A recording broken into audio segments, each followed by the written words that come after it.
जी अस्सलाम वालेकुम एवरीवन। कुछ जंगें ऐसी होती हैं जो हिस्ट्री बुक्स में ऑफिशियली लिखी नहीं होती, लेकिन उनके असरात पूरी दुनिया महसूस करती है। ना डिक्लेरेशन ऑफ वॉर, ना सरेंडर, फिर भी 40 साल से मिसाइल्स गिर रहे हैं।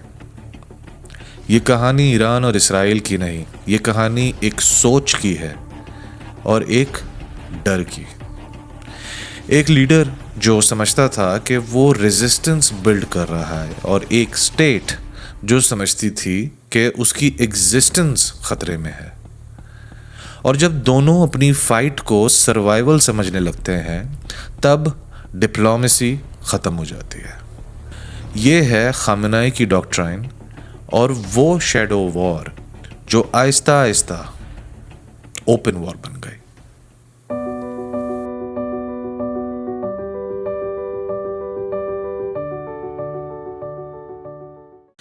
सोचें, एक ऐसा कॉन्फ्लिक्ट जो ऑफिशियली कभी वॉर अनाउंस ही नहीं हुआ, फिर भी 40 साल से चल रहा है।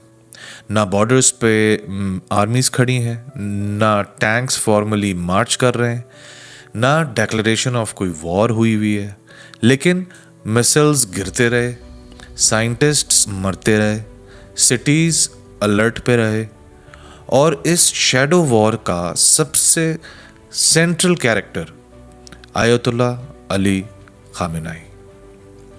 ये सिर्फ ईरान वर्सेस इसराइल नहीं, ये एक आइडियोलॉजी वर्सेस एग्जिस्टेंस का कॉन्फ्लिक्ट है। खामेनेई ने अपनी पॉलिटिक्स किसी नॉर्मल स्टेट लीडर की तरह डिज़ाइन नहीं की। इसराइल एक कंट्री नहीं, एक प्रोजेक्ट है, और इस प्रोजेक्ट को सरवाइव नहीं करना चाहिए। ये खामेनेई का वर्ल्ड व्यू था। ये स्टेटमेंट इमोशनल नहीं था, ये स्ट्रेटेजिक डॉक्ट्राइन था। 1979 इस्लामिक रेवोल्यूशन के बाद ईरान ने अपनी फॉरेन पॉलिसी 3 पिलर्स पर खड़ी की: रेजिस्टेंस मूवमेंट को सपोर्ट करना, डायरेक्ट वॉर को अवॉइड करना, और इसराइल को कंटिन्यूसली एग्जॉस्ट करना। ईरान ने कभी इसराइल पर फुल स्केल वॉर नहीं की। क्यों? क्योंकि खामेनेई समझते थे direct war is equal to Iran की तबाही। इसलिए उसने एक नया मॉडल बनाया, वॉर विदाउट वॉर। खामेनेई ने मिसाइल से ज़्यादा डेंजरस चीज़ बनाई, इंसर्कलमेंट स्ट्रैटेजी।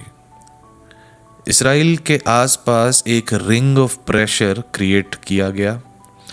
लेबनान के ज़रिए हिजबुल्ला, गाज़ा में हमास, सीरिया में मिलिशियाज, इराक में शिया ग्रुप्स, यमन में हूतीस। ऑब्जेक्टिव बहुत सिंपल था, इसराइल को हर बॉर्डर पर परमानेंटली अलर्ट रखो।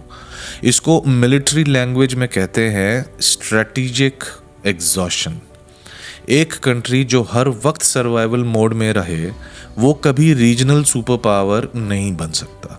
यहाँ खामेनेई जीनियस भी था और रिस्क टेकर भी, क्योंकि ये स्ट्रैटेजी तब तक चलती है जब तक अपोनेंट पेशेंस रखे, और इजराइल की डॉक्ट्रिन पेशेंस नहीं, प्रीएम्प्शन है। इजराइल का सिक्योरिटी फिलॉसफी सिंपल है। उनका प्रिंसिपल थ्रेट को ग्रो ही मत होने दो, ये इजराइल का प्रिंसिपल है। इसलिए न्यूक्लियर रिएक्टर हो तो डिस्ट्रॉय कर दो, वेपन्स कॉन्वॉय हो तो स्ट्राइक करो, साइंटिस्ट्स हो तो एलिमिनेट करो। ईरान का न्यूक्लियर प्रोग्राम खामेनेई की प्रेस्टीज प्रोजेक्ट बन गया। प्रॉब्लम ये थी, इसराइल के लिए nuclear Iran is equal to existential threat. Iran के लिए nuclear capability is equal to regime survival. यानी दोनों सही थे और दोनों एक दूसरे को अलाउ नहीं कर सकते थे ये करना। यहां से कॉन्फ्लिक्ट इनएविटेबल हो गया। खामेनेई का biggest assumption, Israel limited retaliation करेगा। उसने सोचा प्रॉक्सी अटैक्स मैनेजेबल रहेंगे, लेकिन एक पॉइंट के बाद इजराइल ने इक्वेशन चेंज कर दी। शैडो वॉर को ओपन कॉन्फ्रंटेशन बना दिया। खामेनेई ने जो मॉडल बनाया था उसकी सबसे बड़ी वीकनेस ये थी, एस्केलेशन कंट्रोल ईरान के पास नहीं था। प्रॉक्सी जब अटैक करता है, रिस्पॉन्स स्टेट को मिलता है, और इसराइल स्टेट को पनिश करता है, मिलिशिया को नहीं।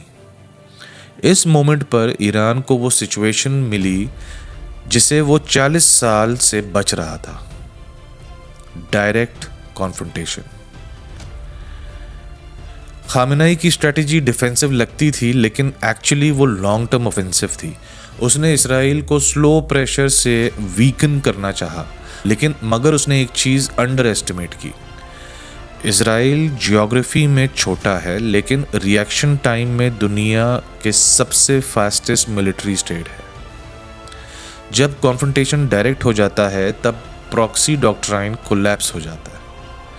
ईरान की मिलिट्री स्ट्रक्चर सेंट्रलाइज्ड है, और सेंट्रलाइज्ड रिजीम्स की सबसे बड़ी वल्नरेबिलिटी होती है लीडरशिप टारगेटिंग। मॉडर्न वॉरफेयर में सिटीज़ नहीं, डिसीजन सेंटर्स टारगेट होते हैं, और ईरान का डिसीजन सेंटर एक ही आदमी था, खामेनेई। इस कॉन्फ्लिक्ट की सबसे बड़ी ट्रेजेडी मिसाइल्स नहीं थी, मिसअंडरस्टैंडिंग थी। ईरान समझता था वो डेटेरेंस बिल्ड कर रहा है, इसराइल समझता था कि वो इनसर्कलमेंट फेस कर रहा है। ईरान सर्वाइवल सिक्योर कर रहा था, इसराइल एग्जिस्टेंस सिक्योर कर रहा था। जब दोनों साइड्स अपनी फाइट को एग्जिस्टेंशियल समझने लग गए, वॉर अवॉइड ही नहीं हो सकती थी। ये सिंपल मैथमेटिक्स है। खामेनेई ने इसराइल को डायरेक्टली अटैक नहीं किया, लेकिन उसने एक ऐसा स्ट्रेटेजिक आर्किटेक्चर क्रिएट किया जिसमें वॉर इवेंचुअली अनअवॉइडेबल हो गई थी। कभी कभी हिस्ट्री वॉर से नहीं बनती, डॉक्ट्रिन से बनती है। और ये कॉन्फ्लिक्ट मिसाइल्स का नहीं था, ये एक क्वेश्चन था, क्या आइडियोलॉजी ज्योग्राफी को हरा सकती है? मिडल ईस्ट अभी भी उस सवाल का जवाब दे रहा है। आई होप इस वीडियो से आपको ये जो पूरा का पूरा जो मामला है ये समराइज हो गया होगा आपके दिमाग में, और हम इस टॉपिक को फ्यूचर में भी कंटिन्यू करेंगे। Thank you for listening. मिलते हैं इंशाल्लाह नेक्स्ट वीडियो में।